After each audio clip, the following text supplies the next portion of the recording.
Assalamualaikum warahmatullahi wabarakatuh. Perkenalkan, nama saya Devrian Eka Surahma, NIM 20234129. Kali ini saya akan mereview buku yang berjudul Aku Radio Bagi Mamaku, yang mana buku ini ditulis oleh seorang anak bernama Abinaya Gina Jamela, diterbitkan pada tahun 2018 oleh Georgia Pituruik, dan dengan tebal halaman sebanyak 98 halaman. Buku ini menceritakan tentang kehidupan seorang anak bernama Alinka yang memiliki kisah-kisah yang menarik di lingkungan sekolah dan masyarakatnya. Dan ia juga kerap menyisipkan atau menyindir sikap orang-orang dewasa dalam setiap kisah yang ia tuliskan. Apa saja hal-hal yang menarik dari buku ini? Yang pertama itu buku ini melatih anak untuk dapat berbicara dengan benar. Maksudnya itu adalah buku ini dapat melatih anak untuk mengutarakan pendapat yang menurut anak-anak benar, dan jika dikolaborasikan dengan pengetahuan dan pengalaman orang-orang dewasa, mungkin usulan atau pendapat anak tersebut dapat digunakan nantinya untuk di masa depan. Lalu yang kedua adalah memperlihatkan sikap orang dewasa saat ini. Seperti yang kita tahu, sikap orang-orang dewasa saat ini mungkin banyak sekali contoh-contoh sikap yang buruk yang tidak pantas untuk dijadikan teladan bagi anak-anak dari orang dewasa saat ini. Sehingga dalam buku ini terdapat sindiran-sindiran yang mungkin jika kita telah lebih lanjut itu merupakan salah satu contoh sikap buruk yang sering dilakukan oleh orang-orang dewasa di sekitar anak-anak. Lalu mengapa buku ini cocok untuk anak-anak? Yang pertama adalah terdiri dari berbagai cerpen.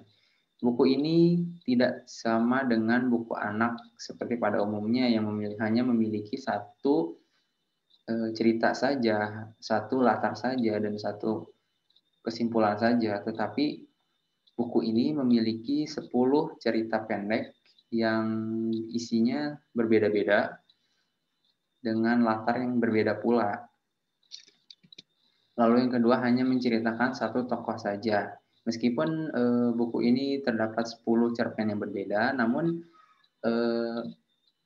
buku ini tetap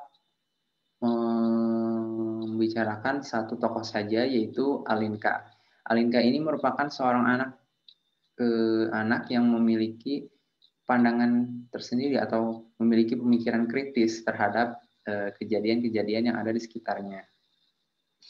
Lalu yang ketiga, alur yang mudah dipahami.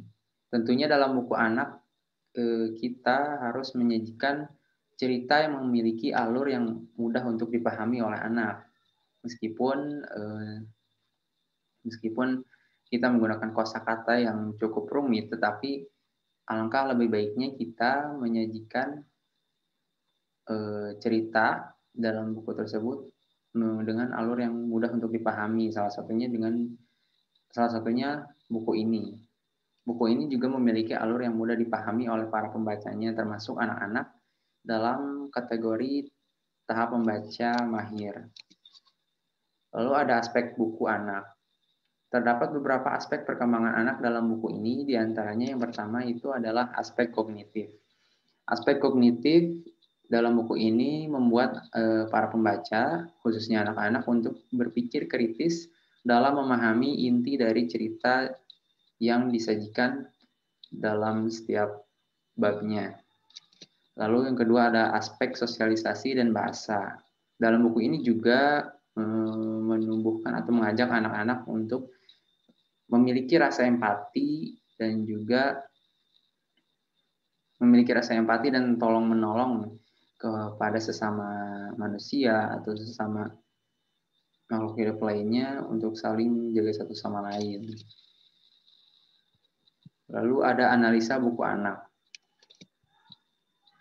Yang pertama itu dapat dibaca oleh orang dewasa dan anak-anak, khususnya anak-anak dalam tahap membaca mahir, karena dalam buku ini digunakan kosakata yang cukup luas dan mungkin perlu berpikir keras untuk dapat untuk dapat memahami isi dari cerita yang disampaikan oleh sang penulis.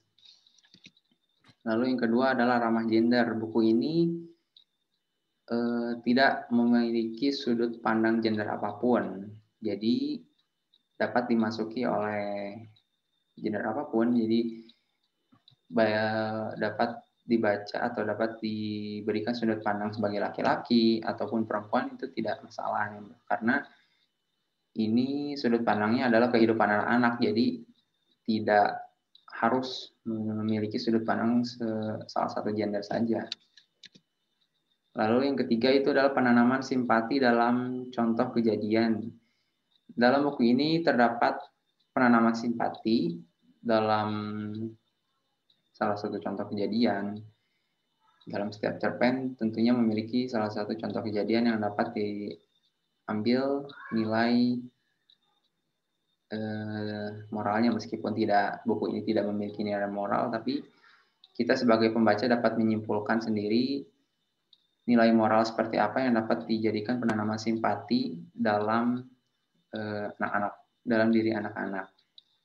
Contohnya itu adalah dalam cerpen Aku Suka Bermain Dengan Krayonku. Di sana Alinka melihat masyarakat kota atau sikap masyarakat kota yang sering membuang sampah di jalan, yang menyebabkan sampah-sampah sering berserakan di jalan raya, sehingga Alinka kesulitan untuk menentukan warna apa yang harus ia berikan untuk perilaku yang tidak pantas ini. Nah, dari situ dapat kita simpulkan bahwa kita harus selalu memberikan contoh yang baik dimanapun itu, salah satunya untuk tidak membuang sampah di jalan. Karena jika kita melakukan sikap tersebut tanpa kita sadari, anak-anak akan menganggap hal tersebut adalah hal yang baik untuk dilakukan. Sehingga Alinka menyindir orang-orang yang membuang sampah sembarangan di jalan. Sekian dari saya. Apabila ada kesalahan, mohon maaf. Terima kasih. Wassalamualaikum warahmatullahi wabarakatuh.